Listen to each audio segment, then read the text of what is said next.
서울의 대형 종합병원 소아과 병동. 하늘빛 벽지와 알록달록한 동물 그림들이 그려진 복도는 언뜻 보기에 따뜻하고 밝아 보였다. 하지만 병동 가장 끝, 격리실에서는 누구도 알아차리지 못한 작은 울음소리가 흘러나오고 있었다. 김미정 간호사는 한숨을 내쉬며 차트를 확인했다. 오늘도 업무량은 과중했고 인력은 부족했다. 30년 경력의 베테랑 간호사였지만 이런 날들이 계속되면 누구나 지치기 마련이었다. 미정은 손목시계를 바라보았다.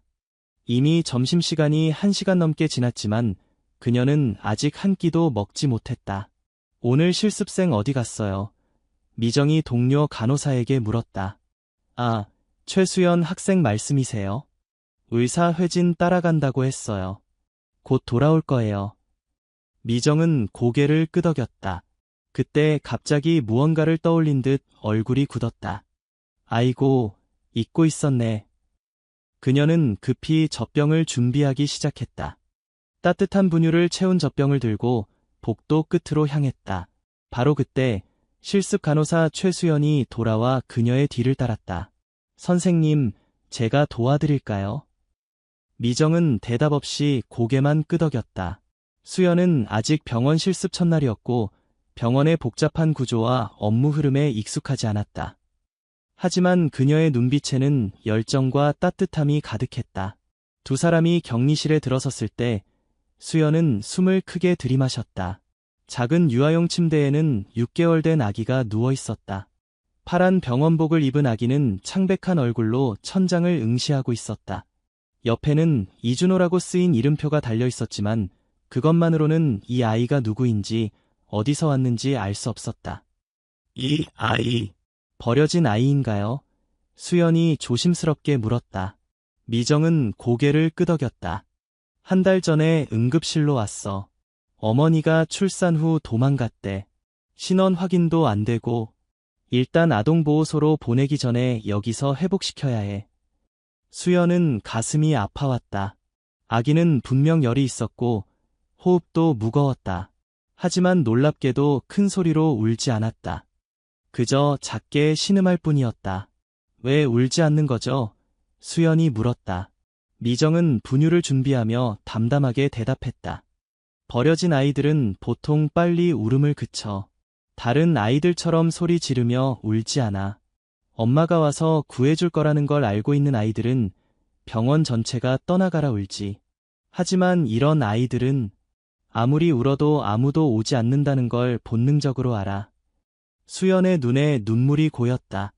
준호는 젖병을 보자마자 눈을 크게 떴고 작은 입으로 필사적으로 젖꼭지를 붙잡았다. 그 모습에 수연은 가슴이 찢어지는 듯했다. 어떻게 이런 아이를 잊을 수 있는 거예요? 그것도 아픈 아이를. 수연의 입에서 저절로 말이 튀어나왔다. 미정의 표정이 굳어졌다. 여기서 조용히 해. 내가 나한테 가르칠 게 뭐가 있다고? 1년도 안 된 실습생이. 여기 모두 바빠. 아무도 이 아이에게 신경 쓸 시간이 없어. 수연은 입술을 깨물었다. 미정은 준호에게 분유를 먹인 후 급히 병실을 나갔다. 하지만 수연은 그대로 남았다. 그녀는 아기의 작은 손을 잡고 속삭였다. 괜찮아, 준호야. 이제 나라도 있을게. 그날부터 수연은 자신의 점심시간과 휴식시간을 모두 준호와 함께 보냈다. 그녀는 실습 틈틈이 격리실로 달려가 준호를 안아주고 이야기를 들려주고 노래를 불러주었다. 처음에는 병원 규정에 어긋난다며 미정을 비롯한 간호사들이 수연을 말렸지만 그녀의 진심 어린 헌신을 보고 점차 묵인하게 되었다. 일주일이 지나자 준호의 상태는 놀랍게 호전되었다. 열이 내리고 호흡도 안정되었으며 무엇보다 가장 큰 변화는 그가 미소 짓기 시작했다는 것이었다. 수연이 병실에 들어오면 준호의 작은 입가에는 미소가 번졌고 그 미소는 병동 전체에 작은 기적처럼 퍼져나갔다. 준호의 변화는 병원 직원들에게도 영향을 미쳤다. 미정조차 점차 준호에게 관심을 보이기 시작했고 다른 간호사들도 틈틈이 준호를 찾아 안아주곤 했다. 수연 씨, 어느 날 미정이 수연을 불렀다. 준호가 내일 퇴원해. 아동보호시설로 가게 될 거야. 수연의 얼굴이 어두워졌다. 그녀는 준호에게 정이 들었고 그를 보호시설로 보내는 것이 가슴 아팠다. 걱정 마, 미정이 덧붙였다.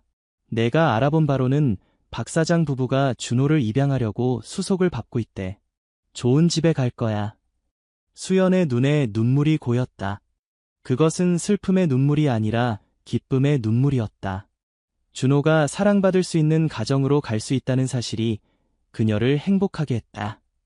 준호가 퇴원한 후에도 수연은 병원 봉사활동을 계속했다. 그녀는 준호와 같이 버려지거나 홀로 병원에 누워있는 아이들을 찾아 사랑을 나누었다. 그녀의 헌신적인 모습에 감동받은 다른 간호사들과 의대생들도 하나둘 그녀의 활동에 동참하기 시작했다. 미정조차 변했다. 그녀는 더 이상 냉담한 베테랑 간호사가 아니었다.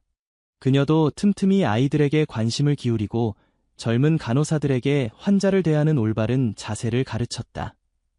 5년 후 수연은 그 병원의 소아과 간호사가 되었다.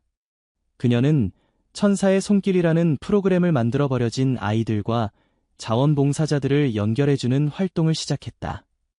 그 프로그램은 전국적으로 확산되어 많은 아이들에게 희망을 주었다. 그리고 어느 날 한 가족이 병원을 찾아왔다.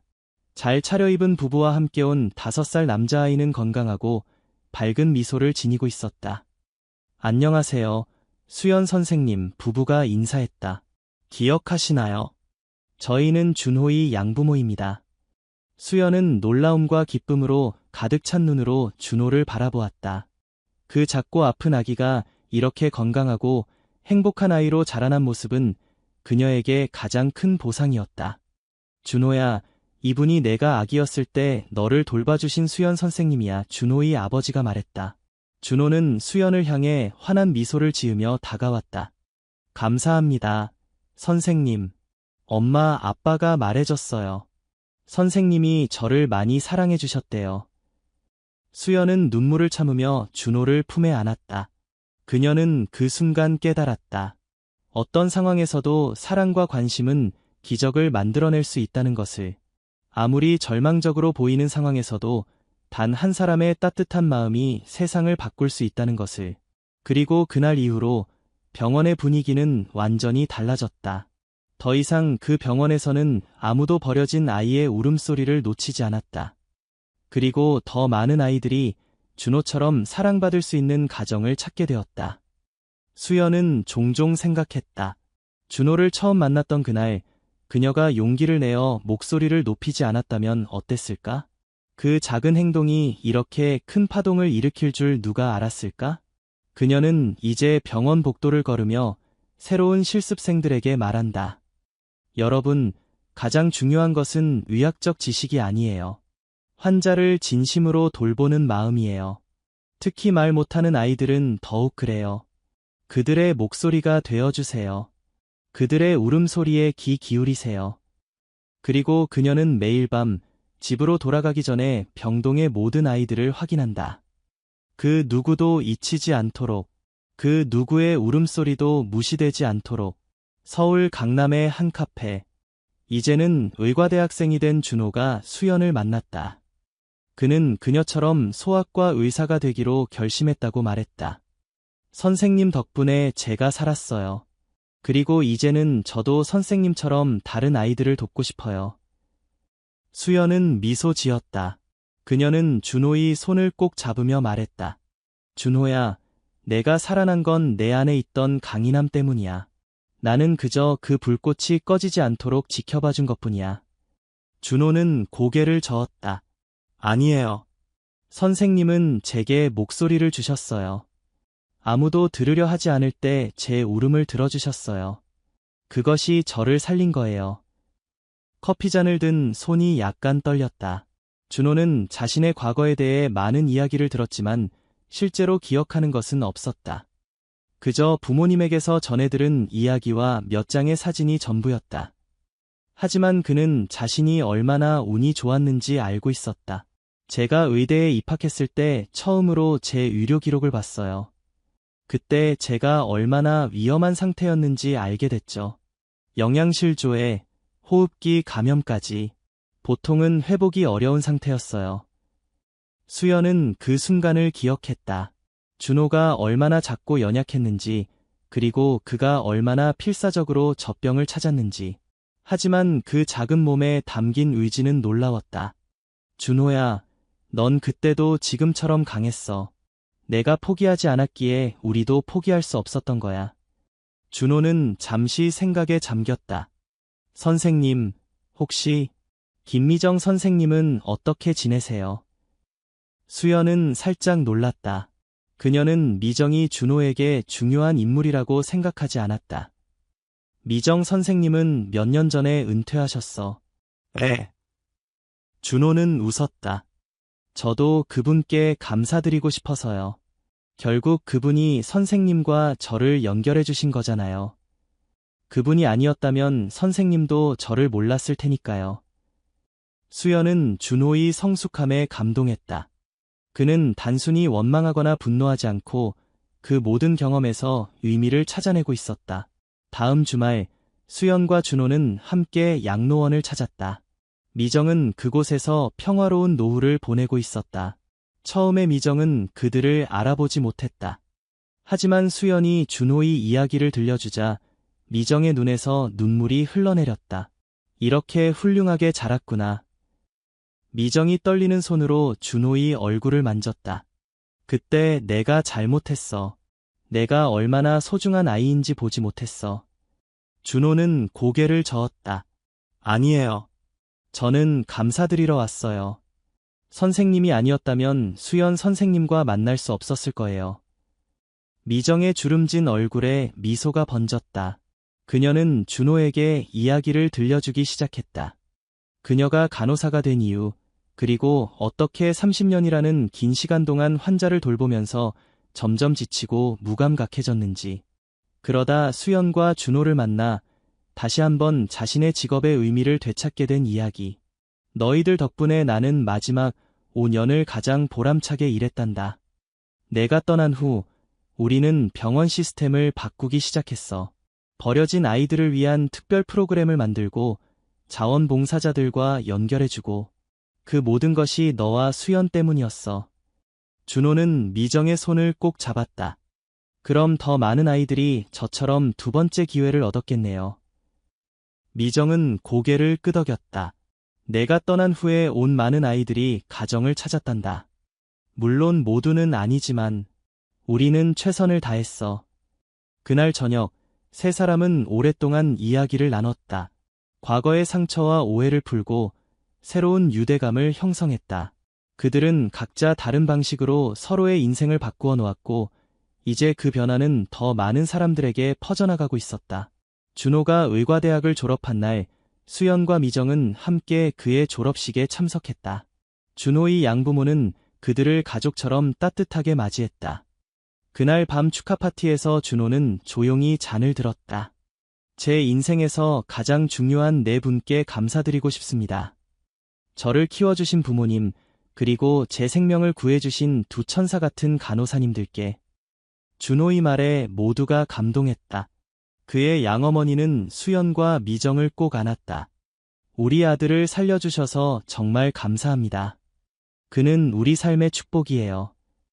수연은 그날 밤 집으로 돌아가는 길에 생각했다. 15년 전 그녀가 실습생으로 병원에 첫 발을 디뎠을 때는 자신의 작은 행동이 이렇게 큰 파문을 일으킬 줄 몰랐다. 하지만 이제 그녀는 알고 있었다. 작은 관심과 사랑이 얼마나 강력한지, 그리고 그것이 어떻게 세대를 넘어 퍼져나가는지. 준호는 소아과 의사가 되어 버려진 아이들을 위한 특별 클리닉을 열었다. 수연은 간호사 교육 프로그램을 만들어 예비 간호사들에게 환자에 대한 공감과 이해의 중요성을 가르쳤다. 미정은 은퇴 후에도 자원봉사자로 병원을 돕고 있었다. 그들 모두는 각자의 자리에서 세상을 조금씩 바꾸고 있었다. 그리고 그 변화는 준호처럼 아무도 듣지 못했던 작은 울음소리에서 시작되었다. 몇 년 후 준호의 클리닉에 한 아기가 실려왔다. 버려진 아기였다. 준호는 그 작은 생명을 바라보며 자신의 과거를 떠올렸다. 그는 아기의 작은 손을 잡고 약속했다. 걱정 마. 이제 내 울음소리를 들어줄 사람이 여기 있어. 내가 혼자가 아니라는 걸 보여줄게. 그리고 그는 수연에게 전화를 걸었다. 그녀는 지금 은퇴를 앞두고 있었지만 준호의 부탁에 망설임 없이 대답했다. 당연히 갈게. 우리가 함께 도울 거야. 그렇게 그들의 이야기는 계속되었다. 한 사람의 작은 친절이 만들어낸 선한 영향력은 끊임없이 퍼져나가고 있었다. 그리고 그 중심에는 항상 사랑과 관심, 그리고 귀 기울이는 마음이 있었다. 서울의 밤하늘 아래 준호의 클리닉에서는 더 이상 아무도 들어주지 않는 울음소리는 없었다. 모든 아이들의 목소리는 소중히 여겨졌고 모든 눈물은 닦아주는 손길이 있었다. 그리고 그것이야말로 준호와 수연, 그리고 미정이 세상에 남긴 가장 큰 선물이었다. 할아버지, 그 이야기가 진짜예요. 준호는 손녀의 질문에 미소 지었다. 그는 이 제70대에 존경받는 소아과 의사였고 그의 클리닉은 전국적으로 유명했다. 물론이지. 모든 단어가 진실이란다. 그럼 수연 할머니는요? 아직도 살아계신가요? 준호는 창밖을 바라보았다. 봄비가 내리고 있었다. 수연 선생님은 몇 년 전에 하늘나라로 가셨어. 하지만 그분의 정신은 우리 병원 곳곳에 살아있단다. 그분이 시작한 프로그램은 지금도 계속되고 있고 그분의 가르침은 많은 간호사들에게 이어지고 있지. 손녀는 할아버지의 손을 꼭 잡았다. 저도 나중에 할아버지나 수연 할머니처럼 되고 싶어요. 아픈 아이들을 도와주는 사람이요. 준호는 손녀의 머리를 쓰다듬었다. 넌 이미 그런 사람이 될 준비가 되어 있구나. 중요한 것은 의학 지식이 아니라 마음이니까.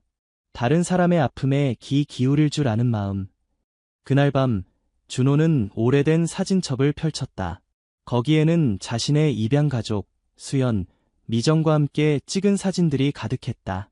그는 특히 자신의 의대 졸업식 날 찍은 사진을 오랫동안 바라보았다. 사진 속에서 수연과 미정은 환하게 웃고 있었다.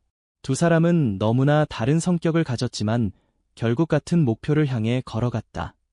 환자를 진심으로 돌보는 것, 그것이 의료인의 가장 기본적인 사명임을 그들은 몸소 보여주었다. 준호는 사진첩을 닫으며 생각했다. 만약 그때 수연이 자신을 돌봐주지 않았다면, 만약 미정이 변화하지 않았다면 그는 지금 여기 없었을 것이다. 그리고 그가 도운 수천 명의 아이들도 다른 운명을 맞았을지 모른다. 인생은 때로 가장 작은 순간들이 가장 큰 변화를 만들어낸다. 아무도 듣지 못한 한 아이의 울음소리가 세상을 바꾸기 시작한 것처럼 준호는 창가에 서서 비 내리는 서울의 밤하늘을 바라보았다. 어딘가에서 또 다른 아이가 울고 있을지도 모른다. 하지만 이제는 그 울음소리를 들어줄 사람들이 많이 있다. 수연이 심은 작은 씨앗은 거대한 나무로 자라 그 그늘 아래 많은 아이들이 쉬어갈 수 있게 되었으니까. 다음 날 아침, 준호는 평소보다 일찍 클리닉에 도착했다. 오랜만에 새 봉사자들을 위한 오리엔테이션이 있는 날이었다. 그는 수연이 자신에게 했던 것처럼 새로운 의료인들에게 의학의 진정한 의미를 전하고 싶었다. 강의실에 들어서자 수십 명의 젊은 의사와 간호사들이 그를 기다리고 있었다. 준호는 깊은 숨을 들이쉬고 이야기를 시작했다. 여러분, 오늘 저는 한 아이의 이야기로 시작하려 합니다. 그 아이는 아무도 들어주지 않는 울음소리를 가진 채 병원 구석에 누워 있었습니다. 그리고 그 아이가 바로 저였습니다. 강의실은 조용해졌다. 모든 시선이 준호에게 집중되었다. 의학은 단순히 질병을 치료하는 것이 아닙니다. 환자의 목소리가 되어주는 것입니다. 특히 스스로 목소리를 낼 수 없는 이들의 소리를 듣는 것, 그것이 진정한 치유의 시작입니다. 그리고 준호는 자신의 이야기를 풀어놓았다.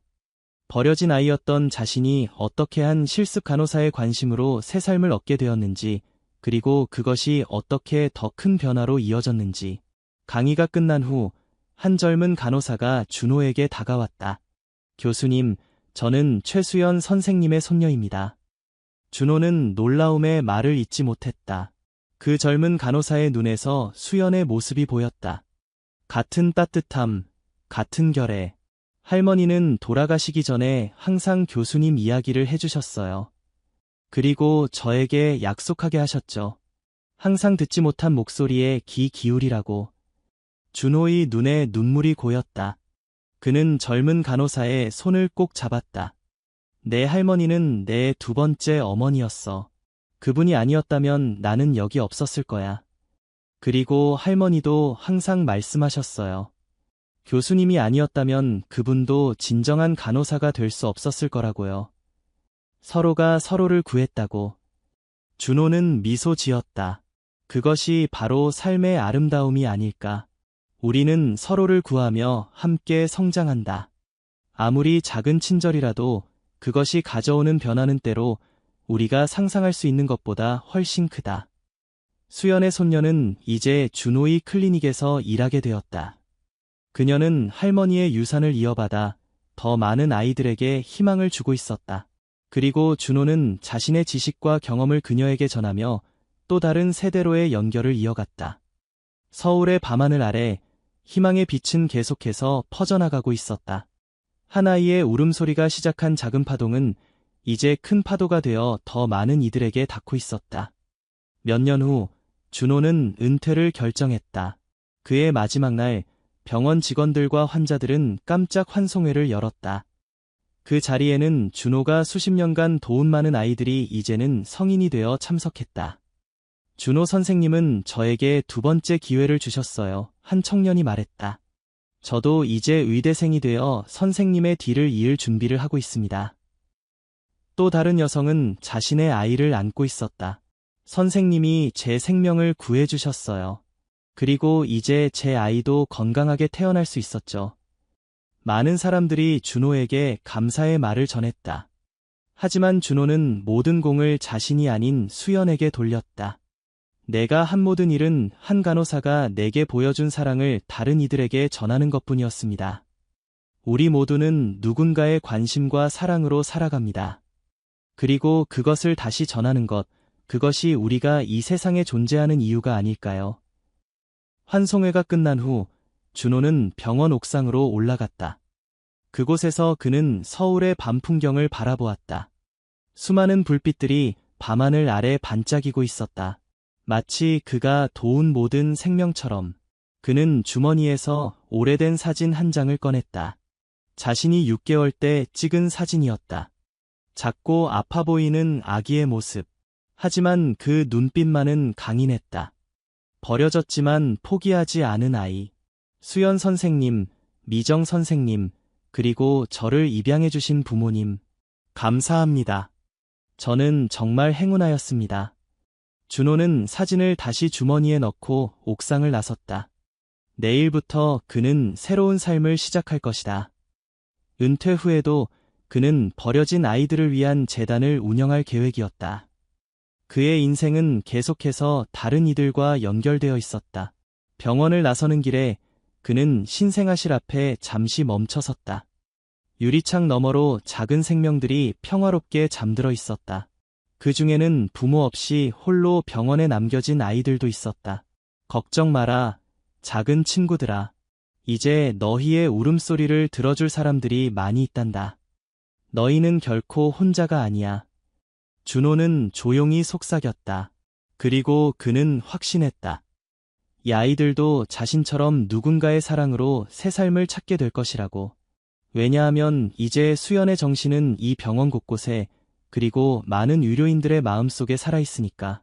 버려진 아이의 눈물은 이제 더 이상 혼자만의 것이 아니었다. 그것은 많은 이들의 가슴을 움직이는 강력한 목소리가 되었다. 그리고 그 목소리는 계속해서 더 많은 변화를 만들어가고 있었다. 서울의 밤하늘 아래 준호는 평화로운 마음으로 집으로 향했다. 그의 인생은 버려진 아이의 울음소리로 시작되었지만 이제 그 울음소리는 희망의 노래가 되어 더 많은 이들에게 울려 퍼지고 있었다. 그것이 바로 진정한 치유의 힘이었다. 한 사람의 관심이 만들어낸 작은 기적. 그리고 그 기적은 계속해서 퍼져나가 더 많은 기적들을 만들어내고 있었다. 준호는 집에 도착해 마당에 심어진 벚나무 아래 앉았다. 이 나무는 수연이 그의 의대 졸업 선물로 준 것이었다. 이제는 커다란 나무가 되어 아름다운 꽃을 피우고 있었다. 작은 씨앗이 이렇게 큰 나무가 되었네요. 수연 선생님, 준호는 나무를 바라보며 미소 지었다. 당신이 내게 심어준 사랑도 이렇게 자라났어요. 그리고 그날 밤, 봄바람이 벚꽃가지를 흔들며 지나갔다. 마치 수연이 준호에게 잘했다라고 속삭이는 것처럼 버려진 아이의 눈물은 이제 희망의 강이 되어 계속해서 흐르고 있었다. 그리고 그 강물은 더 많은 생명에게 생기를 불어넣고 있었다.